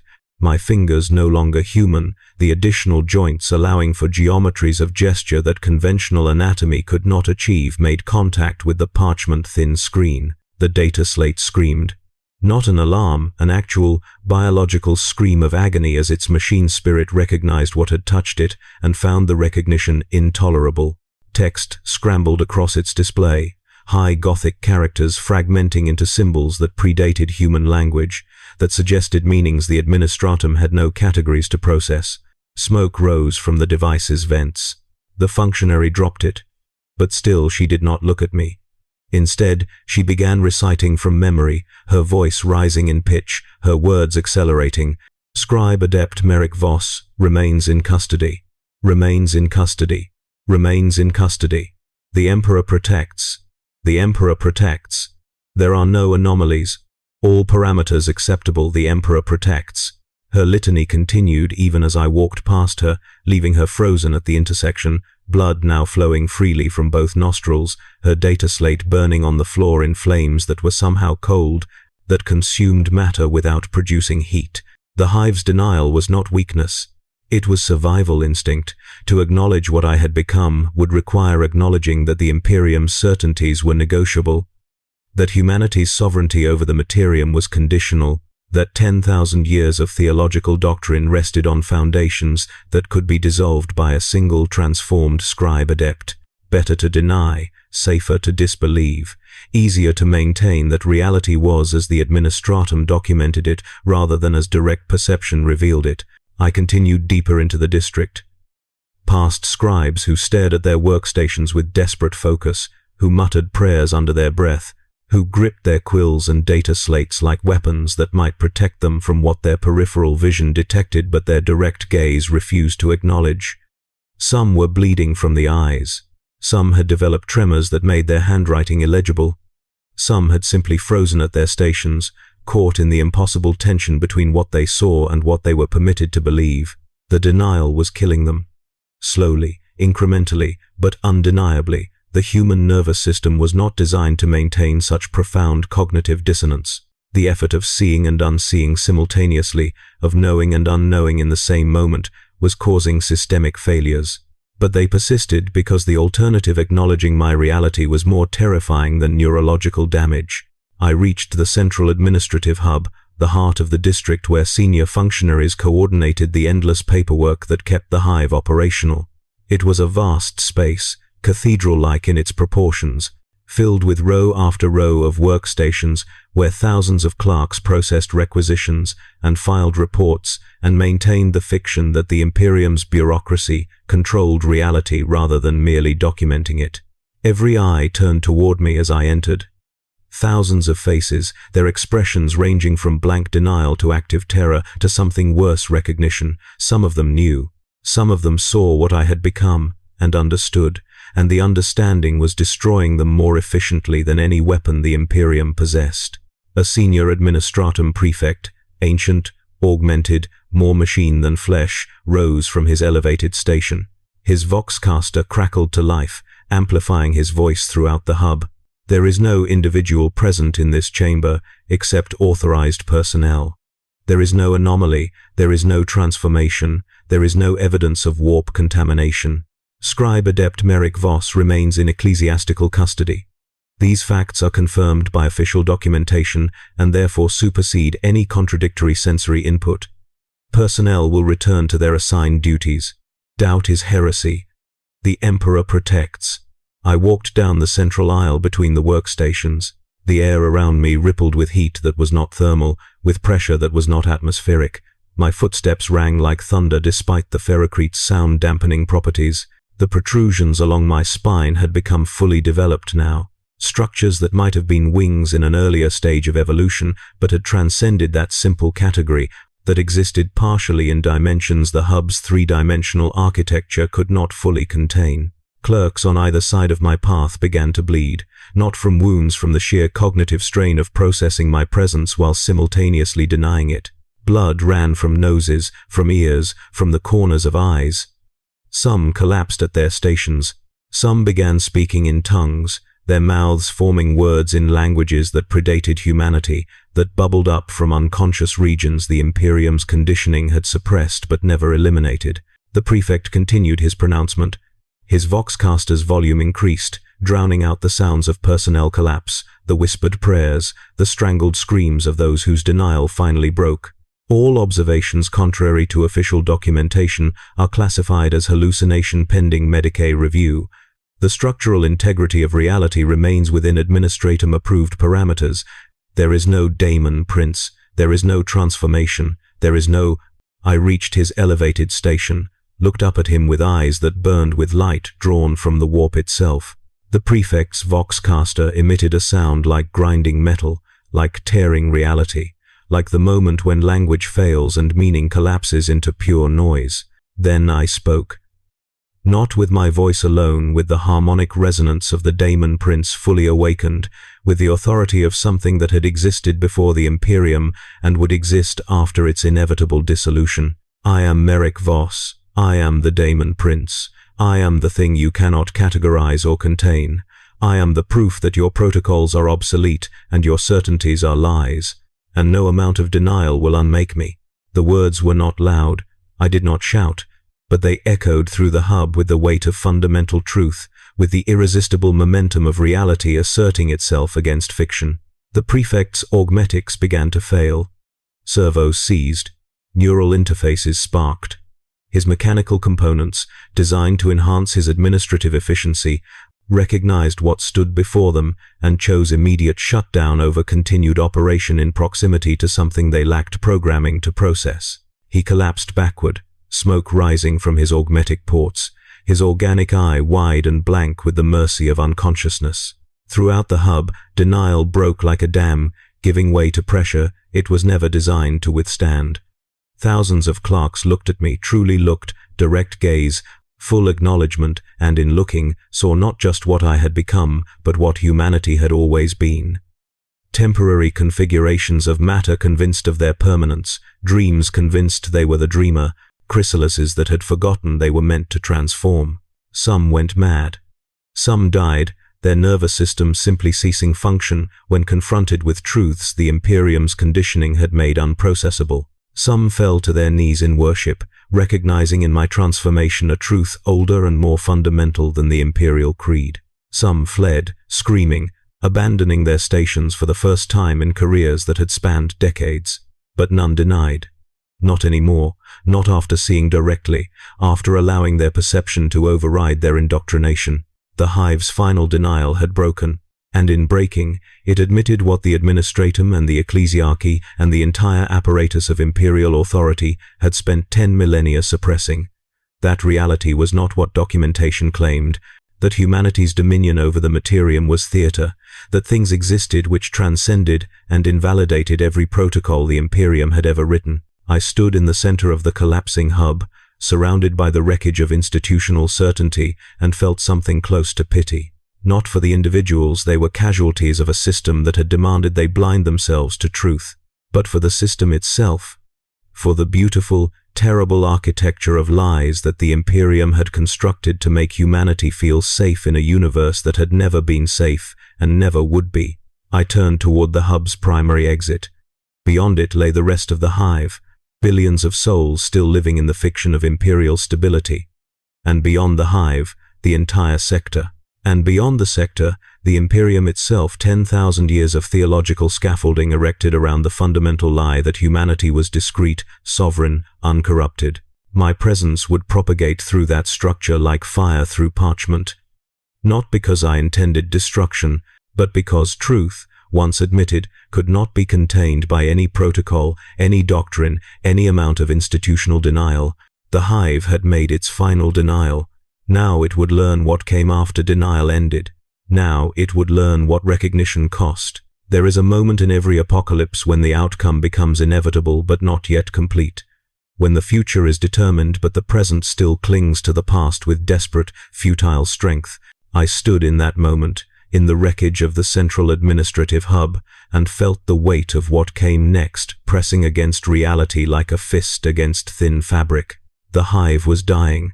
Not physically, its systems still functioned, its billions still breathed, its machines still churned in their endless industrial rhythms. But psychologically, spiritually, it was hemorrhaging the certainties that had sustained it. The denial had broken, and what rushed in to fill the vacuum was worse than any physical destruction. It was knowledge. The knowledge that the Imperium's protection was theater, that humanity's sovereignty was provisional, that things existed which invalidated every promise of safety the God Emperor had ever offered. I walked through corridors that were emptying as personnel fled or collapsed or simply stopped functioning, their minds unable to process the gap between what they had been taught and what they had witnessed. Behind me, the hub burned with cold fire flames that consumed certainty rather than matter, that left the physical structure intact while reducing its purpose to ash. The prefect's final pronouncements echoed in the Vox system, repeating in an endless loop like the death throes of institutional authority. There is no anomaly, there is no anomaly, there is no anomaly. But there was. I was. And with each step deeper into the hive, my presence spread like a virus through the administratum's information networks. Surveillance lenses cracked as they recorded me. Data slates screamed and died when they attempted to log my passage. The machine spirits that regulated atmospheric recycling and lumen strips and waste management began to exhibit behaviors their tech priest maintainers would classify as possession, responding not to protocol but to will, to the sovereign authority of something that existed outside their programming parameters. The hive itself was becoming aware of me. Not sentient, the hive was not alive in any conventional sense, but aware in the way a body becomes aware of disease, in the way a structure becomes aware of the stress that will cause its collapse. Every system connected to every other system, and I was propagating through those connections like lightning through neural pathways. I reached a transit hub where thousands gathered for conveyance to other districts. The crowd saw me and fractured. Some ran, trampling others in their panic to escape. Some stood frozen, their faces blank with the shock of confronting something their entire worldview had insisted was impossible. Some approached, drawn by fascination or desperation or the terrible human need to understand even when understanding meant destruction.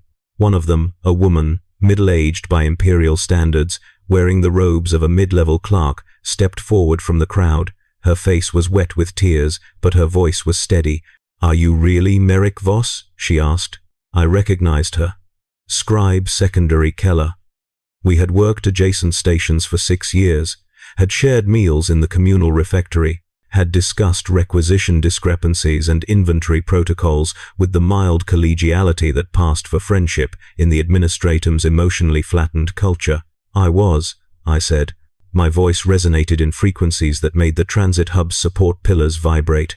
Now I am what Merrick Voss was always becoming. Now I am awake. She nodded as if this confirmed something she had suspected. "We knew," she said quietly. "Not officially, not in ways we could document or report, but we knew something was changing in you. The way you moved, the way you looked at things, like you were seeing through them to something else." She paused, more tears flowing. What happens to us now? It was the question I had been asking myself since the moment denial broke in the hub. What happened to the hive?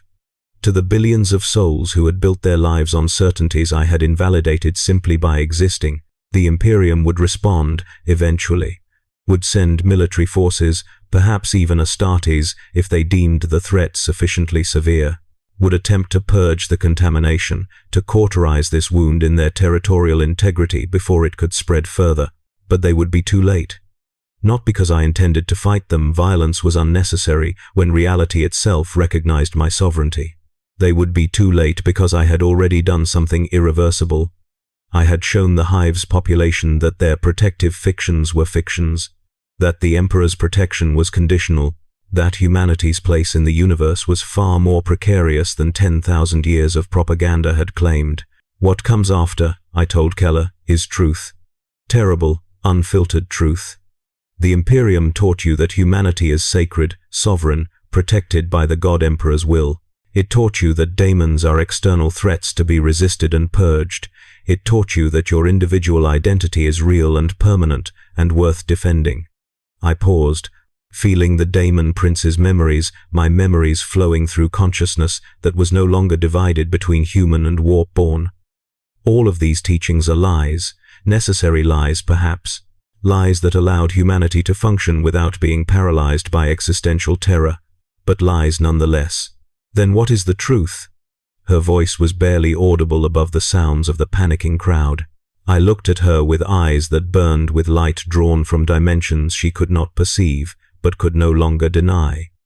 The truth is that you are not discrete, not sovereign, not protected. You are temporary configurations of matter inhabited by consciousness that flows between the materium and the warp like water between pools. The Daemon Prince that awakened in me has been sleeping in human bloodlines for generations, waiting for the right circumstances to emerge. And it is not alone. There are others, seeds planted in flesh across the Imperium, waiting for their moment of awakening. I watched her face process this, watched the knowledge destroy and rebuild her understanding in the space of seconds, watched her become something different, not transformed as I had been, but aware in a way the Imperium's conditioning had spent her entire life preventing. "Are you going to destroy us?" she asked. "No," I said, and meant it. Destruction is unnecessary. I do not need to tear down the hive or slaughter its population.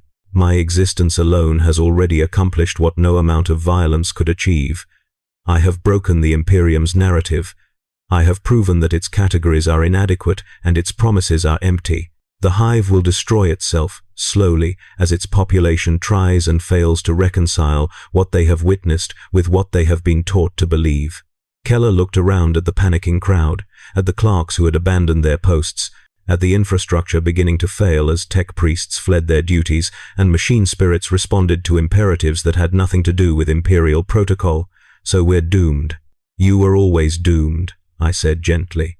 "Every human is. Every civilization is. The Imperium's great lie is that faith and vigilance and proper protocol can forestall that doom indefinitely. But doom is not an outcome to be avoided. It is the nature of existence. Everything that begins ends. Everything that coheres dissolves. The only question is whether you face that truth consciously or remain in denial until reality forces recognition. I turned away from her, toward the transit hub's primary exit. Beyond it lay the hive's upper levels, the administrative spires where the true power resided. The planetary governor, the Departamento Munitorum coordination centers, the astropathic choir that maintained communication with the wider Imperium. They would need to know, would need to send warnings to other worlds, other sectors, would need to document, in their obsessive bureaucratic way, that something unprecedented had occurred. "Where are you going?" Keller called after me. "Up," I said. "To the spires. To those who govern this hive in the God Emperor's name. So they can see what I have become. So they can understand that their authority is subordinate to something older and more fundamental than Imperial decree. So they can send their reports and their warnings and their desperate pleas for intervention to terror itself if they wish. And then?" I paused at the exit, looking back at the crowd that had stopped fleeing and now watched me with the stunned attention of those witnessing their own apocalypse. "And then I leave. Not because I am driven out or destroyed or contained, but because my purpose here is complete. I came to awaken. I have awakened. I came to reveal truth. I have revealed it. What this hive does with that truth, whether it adapts or collapses, whether it learns or burns, is not my concern. But where will you go?" The question made me smile. The expression was terrible. I knew my face had transformed beyond human parameters, the additional bone structure and shifted musculature creating expressions that suggested meanings human faces were never designed to convey. Into the warp, into the realm where Daemon Princes reign. To take my place among the principalities that exist outside the Imperium's comfortable lies. I am not the first to awaken. I will not be the last. And each awakening will erode the certainties that keep humanity functioning until eventually, inevitably, the entire structure collapses under the weight of truth it can no longer deny. I did not wait for her response, walked through the exit and began ascending, following corridors and transport shafts toward the spires that rose kilometers above the hive's industrial foundations. The journey took hours, but time had become increasingly negotiable. I experienced it differently now, not as a linear progression but as a field, a medium through which I moved with variable speed depending on will and circumstance. Functionaries tried to stop me at various checkpoints. Arbites fired weapons that I walked through without damage. Automated defenses activated and then deactivated, their targeting systems unable to maintain lock on something that existed partially outside the dimensions they were programmed to monitor. A squad of local militia attempted to establish a defensive line, their las guns raised, their fear smell thick in the recycled air. I did not harm them, simply walked forward, and the space between us contracted without my covering the distance, until I stood among them and they scattered like prey animals before a predator they lacked instincts to fight. I reached the planetary governor's spire as the hive's day cycle transitioned to night cycle. Though true darkness never existed in the underhive's perpetual industrial glow. The governor's sanctum occupied the spire's pinnacle, a vast chamber decorated with imperial iconography, with portraits of previous governors, with purity seals and aquila emblems, and all the symbolic architecture of authority. The governor himself sat behind a desk of polished obsidian, flanked by bodyguards in carapace armor, backed by the astropathic choirmaster who would transmit whatever needed to be communicated beyond the planet. He was old, augmetically enhanced, to extend his term of service beyond natural human limits, and his expression suggested he had been informed of my approach and had chosen to wait rather than flee. "Merrick Voss," he said, his voice amplified by Vox implants, "Scribe Adept Third Class, reclassified as potential vector of heretical disturbance. You have been absent from ecclesiastical custody for 73 hours. Your actions have caused significant disruption to administrative functions and resulted in numerous civilian casualties. Surrender yourself for proper assessment and purification, or be destroyed by authority of imperial law." I walked forward. The bodyguards raised their weapons, hotshot lasguns capable of punching through light armor.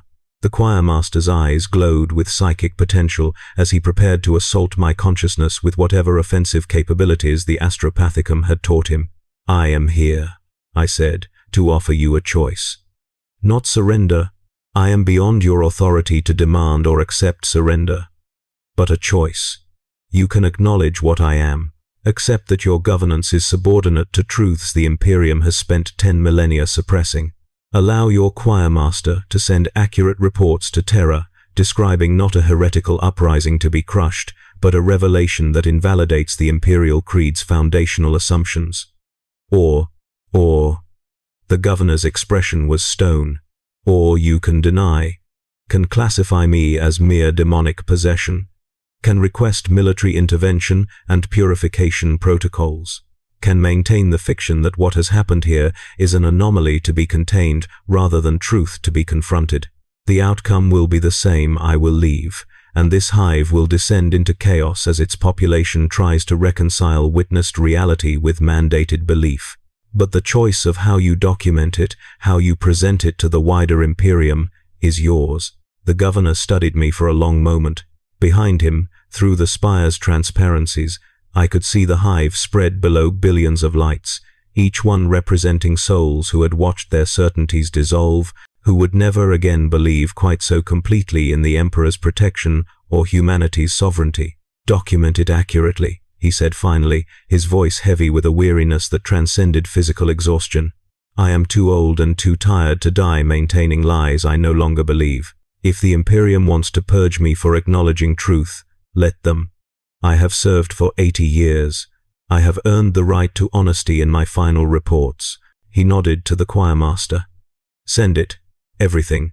What he was, what he became, what it means. Let Terra decide how to respond to the knowledge that Daemon Princes have been sleeping in human bloodlines, waiting to awaken. Let the High Lords and the Inquisition and the Ecclesiarchy grapple with the implications. I am done pretending reality is what documentation claims rather than what eyes witness." The choir master's eyes blazed brighter as he opened his consciousness to the warp, as he began transmitting the governor's testimony across light years to Terra itself. I felt the psychic signal propagating, felt it carrying truth that would spread like disease through the Imperium's information networks. One hive, one awakening, one Daemon Prince's emergence, but testimony that would plant questions in a million minds, that would erode certainty in ways no military force could combat. "Thank you," I said to the governor, "for choosing honesty over preservation. It will not save you. Nothing will save you. But it will mean your death serves truth rather than perpetuating lies." He nodded, did not ask what I meant, did not need to. He knew, as I knew, that the Inquisition would come for him, that acknowledging my reality, rather than denying it, would be classified as heresy or cowardice or incompetence, that he would be purged along with his command staff and probably every witness to my transformation. The Imperium would try to contain the truth by eliminating those who had seen it, but truth, once released, cannot be fully contained. And I had released it. I turned and walked to the spire's edge, to the transparencies that overlooked the hive. Behind me, I felt the governor's acceptance, the bodyguard's confusion, the choir master's focused intensity as he continued transmitting details that would haunt the Imperium's upper echelons for centuries. The transparencies dissolved at my touch, not breaking, dissolving, the material forgetting its solidity in my presence. I stepped to the edge where the spire met the open air, kilometers above the hive's foundation, and I fell upward, not flight, something else. The warp opened to receive me, reality thinning at my passage, and I moved through dimensions the Imperium's geometry could not describe toward the realm I had visited in dreams, toward the throne room and the principalities and the vast, terrible freedom of existence beyond Imperial lies. Below me, the hive continued its slow dissolution. Above me, the warp welcomed its prince home. And Merrick Voss, scribe adept 3rd class, inventory specialist, loyal servant of the Imperium, ceased to exist, except as a memory the Daemon Prince carried like a scar, like proof of what he had survived, like testament to the transformation that comes after denial ends. This is what happens when a Daemon Prince chooses you as a vessel. Not possession. Not corruption. Not invasion by external force. Awakening. Recognition. Becoming what you always were beneath the dreams of humanity. This is what comes after.